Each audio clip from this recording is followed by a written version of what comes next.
Assalamualaikum warahmatullahi wabarakatuh.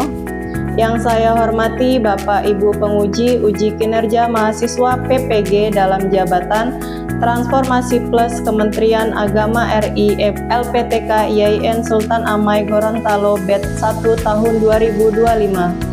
Perkenalkan, nama saya Halimatun, saya guru mata pelajaran fikih di MTS Al-Falah Sukajaya, Kecamatan Bayung Lincir, Kabupaten Musi Banyuasin, Sumatera Selatan.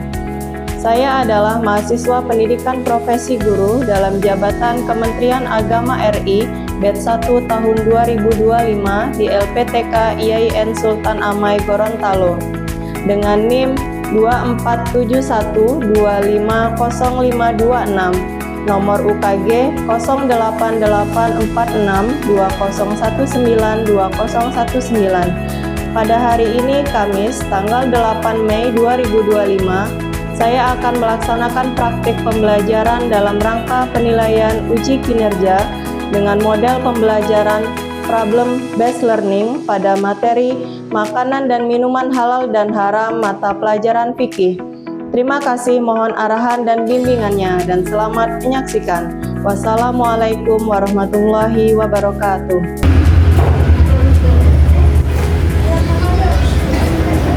Assalamualaikum. Waalaikumsalam.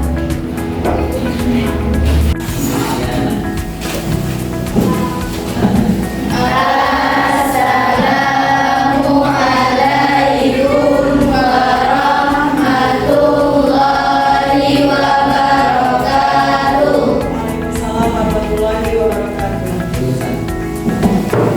Allahumma inni as'aluka rizqan thayyiban wa ilman nafi'an wa amalan mutaqabbalan. Amin.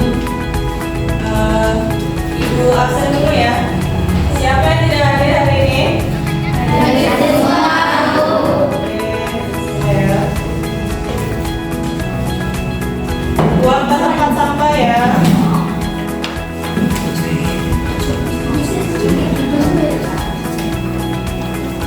Apa kabar hari ini? Alhamdulillah, luar biasa. Allahu Akbar. Masih semangat? Masih. Alhamdulillah. Baik, sebelumnya masih ingat materi di pelajaran yang minggu kemarin? Insya Allah. Ya, pelajaran minggu kemarin itu adalah tentang haji dan Umroh. siapa yang tahu haji dan umroh? Ya, haji dan umroh. Haji itu adalah salah satu rukun Islam. apa? Iman. Baiklah, untuk materi selanjutnya kita akan belajar tentang makanan dan minuman yang halal dan haram. Ya, silakan dibuka bukunya.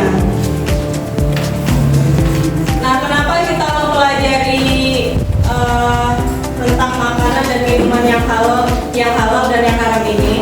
Tujuannya adalah untuk salah satunya bentuk taat kita kepada Allah Subhanahu wa Ta'ala.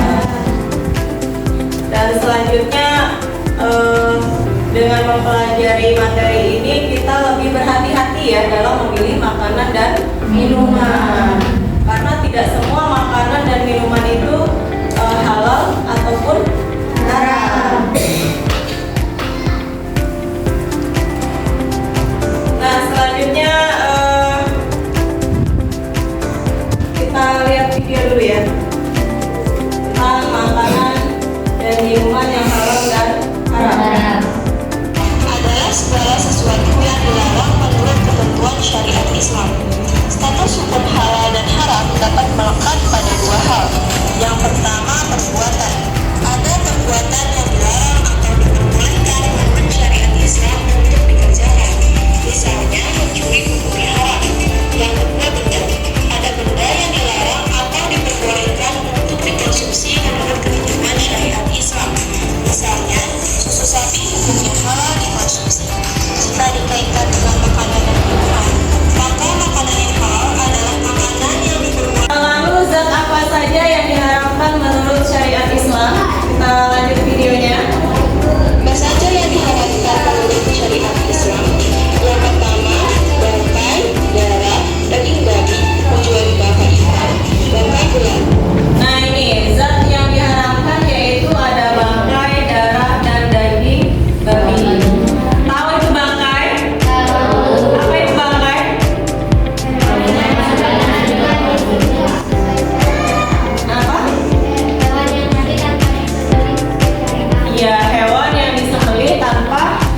sesuai dengan syariat Islam, misalnya kayak tabrak mobil gitu ya, atau mungkin meninggal mati karena memang sudah waktunya mati. Terus di situ ada darah itu haram untuk dikeluarkan atau dikonsumsi. Dan selanjutnya ada daging babi. Nah ini jelas ya, ini jelas ada dalam Al-Quran. Nah bangkai itu ternyata tidak semua bangkai diharamkan. Ada bangkai yang halal untuk dimakan. Contohnya bangkai ikan, bangkai belalang itu boleh dimakan walaupun ikannya tidak disembelih. Ya. Terus lagi ada juga darah yang halal untuk dikonsumsi, yaitu berupa hati dan limpa. Sebuah tema hadis diharapkan menentukan dua langkah dalam nikah dan melarang hadis riwayat Ahmad bahwa binatang yang disembelih dan memakan selain Nah ini zat yang haram untuk dikonsumsi. Yang kedua yaitu binatang yang disembelih dengan nama selain Allah. Misalnya nih kita menembak burung ya, burungnya asal ditembak gitu kan, tanpa membaca lafaz Allah. Jadi burung yang mati itu haram untuk dikonsumsi. Beda lagi kalau kita menembaknya dengan menyebut nama Allah. Gitu ya. Untuk dikonsumsi. Ada hamar. Tahu hamar? Tahu. Hamar itu adalah minuman yang bukan hamar atau minuman keras. keledai, binatang buas yang bertaring dan burung.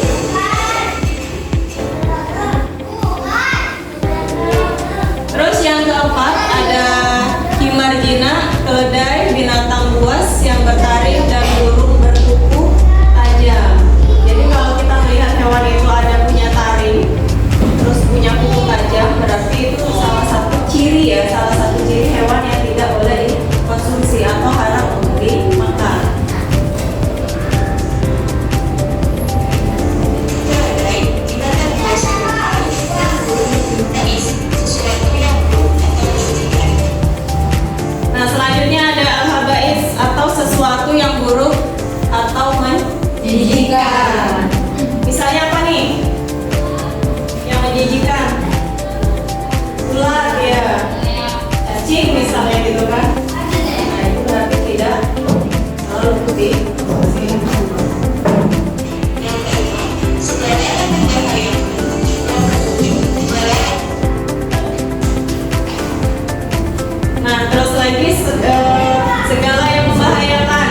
Ya misalnya racun ya. Ya misalnya kan kita kan sering tuh di rumah ada kayak sejenis racun serangga, misalnya kayak obat nyamuk gitu ya. Nah itu kan tidak boleh untuk dikonsumsi ya, karena membahayakan tubuh. Terus selain obat nyamuk apa lagi? Ya mungkin regen untuk mengusir serangga ya, kayak semut misalnya ya. Nah itu juga kan tidak boleh untuk dikonsumsi. Nah ada lagi nih jalalah atau hewan halal yang mengkonsumsi bahan najis. Misalnya di rumah punya kolam tapi di atasnya ada kakus atau WC atau kakus deh. Ya kakus itu tempat buang air besar gitu kan. Nah jadi kapan kita buang air di situ, hewan peliharaan kita yang di bawahnya itu makan kotoran, berarti ya makan kotoran kita. Nah itu sebenarnya ikan itu halal, tapi karena makan makanan yang najis, konsumsi kotoran kita tadi ya berarti menyebabkan hewan itu tidak layak untuk dikonsumsi, ya berarti haram ya. Hewan halal yang mengkonsumsi bahan najis. Yang kedelapan, binatang yang dipelihara dan dilarang untuk dibunuh. Mulai pembahasan. Nah ini yang terakhir, binatang yang diperintah dan dilarang untuk dibunuh. Ya salah satu contohnya adalah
yang berlebihan itu dilarang ya.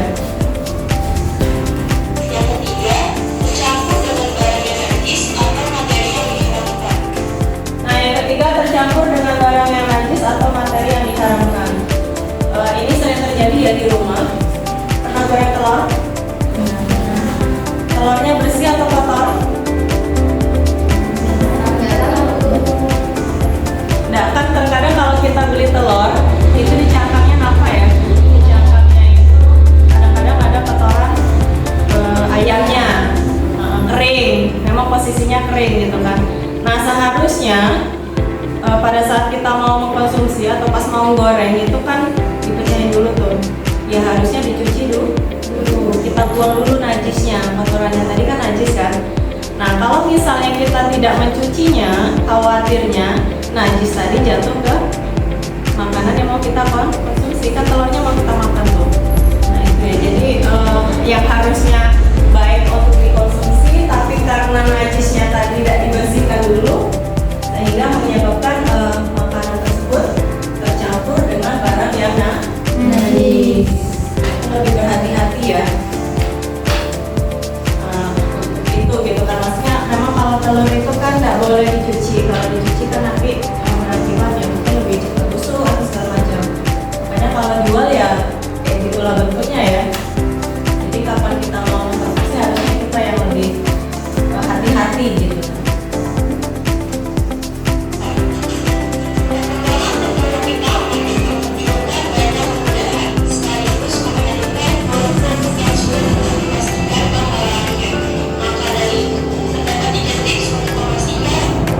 Nah ini sekarang itu kan banyak makanan yang diolah di pabrik ya. Kalau di pabrik itu kan pasti semuanya menggunakan mesin. Nah, dengan menggunakan mesin ini tadi kita susah untuk mengidentifikasi apakah makanan itu higienis atau tidak, halal atau haram gitu kan. Nah, ini ada 3 cara ya untuk memastikan makanan dan minuman yang halal. Nah, yang pertama pilihlah bahan makanan dan minuman yang jauh dari unsur haram.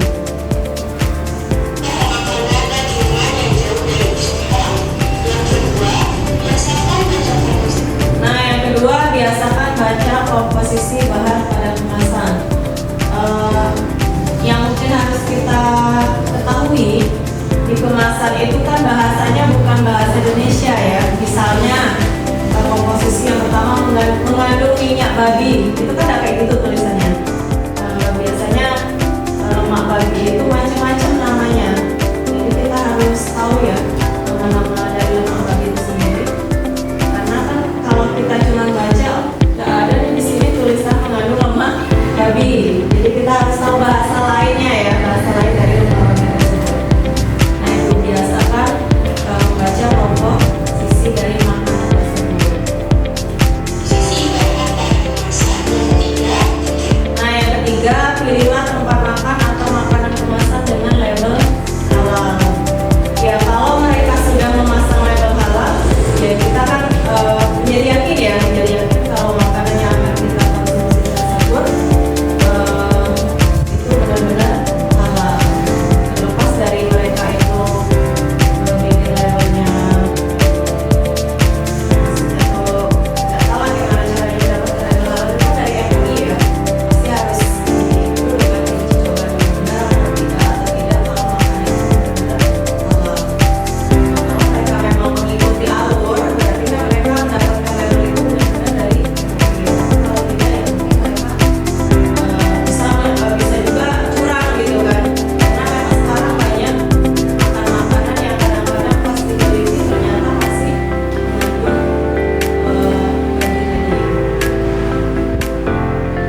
dan minuman yang halal. Yang pertama, halal karena zat makanan atau minuman itu sendiri.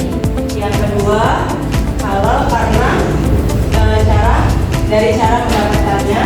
Dan yang ketiga, halal karena proses atau cara pengolahannya. Di video tadi dijelaskan bahwasanya makanan itu sebenarnya halal tapi menjadi haram. Kenapa? Salah satunya misalnya cara mendapatkannya, misalnya dari cara mencuri. Terus yang kedua mungkin cara menyembelihnya tidak dengan menyebut nama Allah dan yang lain sebagainya. Kita mempelajari materi ini tadi, makanan dan minuman yang haram dan halal. Lanjut kita ke tugas ya. Nah, tugasnya silakan dikerjakan masing-masing.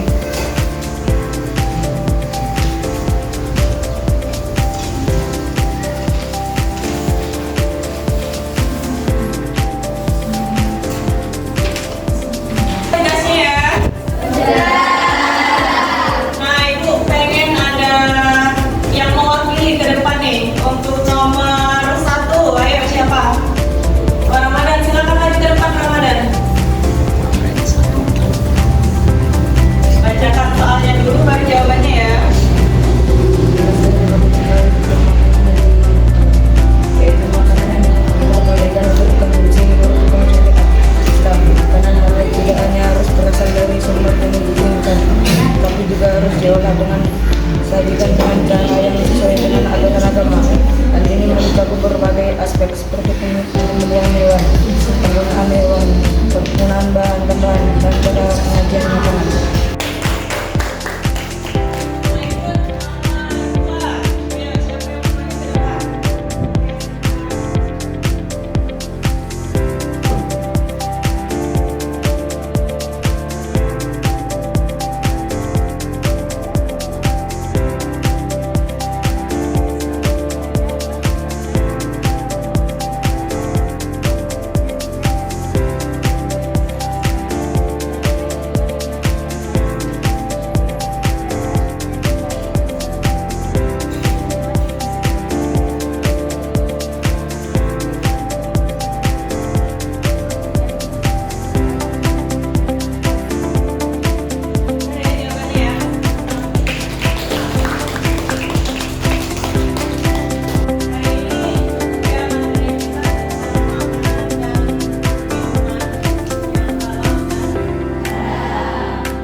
Materi tentang makanan dan minuman yang halal dan haram, kita kan menjadi tahu ya.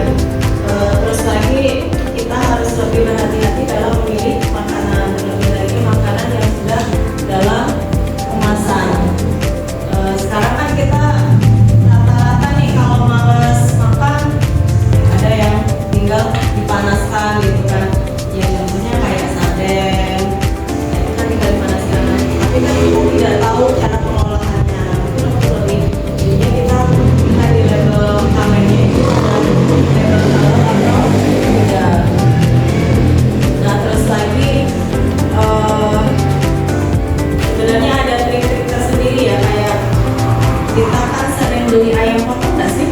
Kalau makan ayam sekarang jarang ya potong sendiri, pasti beli di tempat tukang potong ayam. Nah di situ kita kan nggak tahu bagaimana cara orang tersebut memotong ayamnya, apakah mereka sesuai syariat atau tidak. Terlebih lagi yang menggunakan alat, ya yang menggunakan alat. Nah di situ kan kita harus lebih berhati-hati lah ya. Maksudnya kalau misalnya memang di sana penyembelihannya sudah pernah lihat, misalnya sudah pernah lihat dan ternyata sesuai dengan syariat, bolehlah kita belanja lagi di sana, belanja lagi. Tapi kalau pernah melihat ternyata prosesnya tidak sesuai syariat, ya sudah kita tinggalkan tempat itu, belanja lagi gitu kan. Kita tempat yang sudah jelas kalau cara penyembelihannya itu sesuai dengan syariat. Nah selanjutnya lagi selain itu ada jenis jenis juga minuman yang diharamkan. Salah satunya tadi khamar ya. Kenapa khamar itu diharamkan ya? Karena bisa menghilangkan